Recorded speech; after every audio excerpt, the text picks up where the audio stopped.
Dao Xie Gun Dao, Gun Dao, be determined to learn cloth and paper. It's an old Hmong saying explained to me by Li Pao Zhang, The Center for Hmong Studies is the first one in the world. the one and only person running this special place at Concordia University in St. Paul.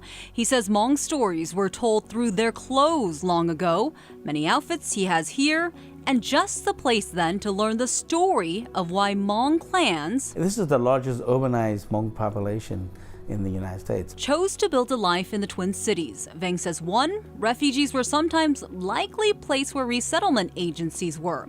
The second part, The Vietnam War was not very popular, so they want to disperse people from throughout. One thing they forgot is that we are a collective society. We gravitate towards each other. Lang Wang, or Vang, was a leader who worked closely with General Vang Pao during the Vietnam War.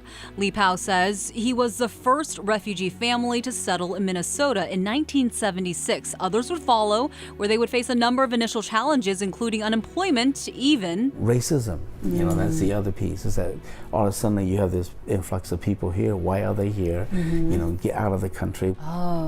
From what Tam Krabok? But the Hmong have come a long way. Just check out the Hmong archives in St. Paul, To include photos and other stuff? where it keeps track of, well, Hmong history, and more will be added. I think a lot of people look at us as Hmong legislators, but the truth is we are just legislators who happen to be Hmong. Now that Representative Cal Lee Her has made history as one of the largest group of Hmong lawmakers ever to serve in Minnesota. We had, so many people already doing really amazing things.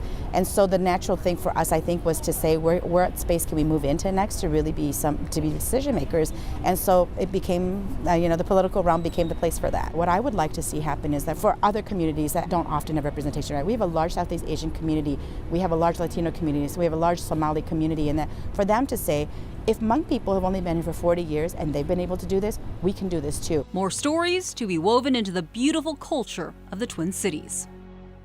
Yeah, it's a great story, and we're so glad she's here. We're welcome to Gia. She'll be starting in a couple weeks on Sunrise.